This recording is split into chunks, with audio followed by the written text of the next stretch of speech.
I'm high as a Georgia pine. Oh yeah, there was that one guy that did LSD. That would be good for sports. I love LSD. Yeah. Yeah, I love microdosing LSD to put some fucking pep in your step. Like if you're really, really struggling and you're having like your schedule's crazy and insane, LSD is the thing. I take LSD all the time.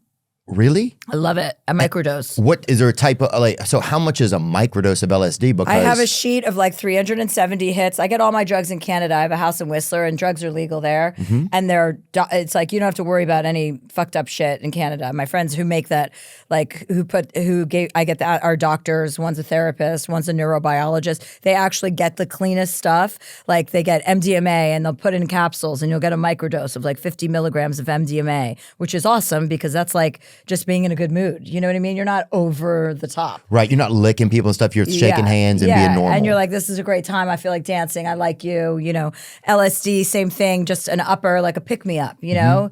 You're not hallucinating, but you're just like up, like a kind of like a psilocybin, like microdose. So I find that stuff to be very helpful and aiding with my schedule. I was on a date with this guy in London once, and I like London, don't you? I love London. It's my favorite. And I was on a date with this guy in London, and we had a great date. I had been talking to him like on Raya or one of those apps before I went out there, and he was hot, and we went out to dinner. We had a great dinner, and I was like, oh, this is going great. I'm like, do you want some, mushrooms? And he had talked about mushrooms, so like I thought we were both into it. And he's like, yeah, I would love some.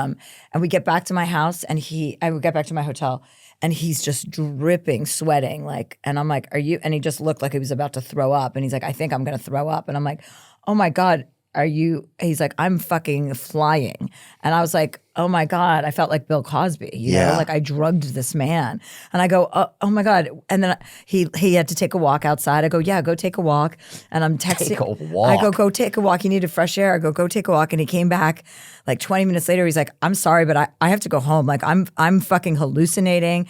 And I'm sitting there on shrooms too, but I'm fine. And I'm like, oh my God, I just drugged my date. Like, and I was telling my girlfriends the next day, and they're like, why would you ever give mushrooms to someone after you fucking went out to dinner? Like, that is not exotic or erotic or anything. It's like, that's a party drug to fucking laugh. Like, it's not seductive. And you fucking made the guy sick to his stomach. Yeah. And I was like, yeah, no more drugs on first dates, no more. Oh yeah, mushrooms are crazy, dude.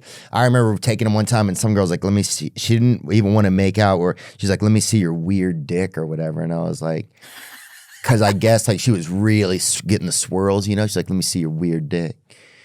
And I was like, fucking all right, but that can be kind of just a tough idea. And then, it's just weird to touch somebody and hug somebody. And then, like that can be, but it is fun to sit around and laugh or something on some mushroom. That's a lot of fun. Yeah, mushrooms aren't a very sexual drug. So like that was stupid. Yeah. Yeah. But sometimes having enjoying time with somebody's fucking nice too, and not feeling the pressure like you got to make, like you got to have sex. Yeah, you got to have sex. Exactly. So that's the problem with that too. Especially on a night where you're, it's better to do that with someone you've gotten to know a little bit rather than like a first excursion. Yeah.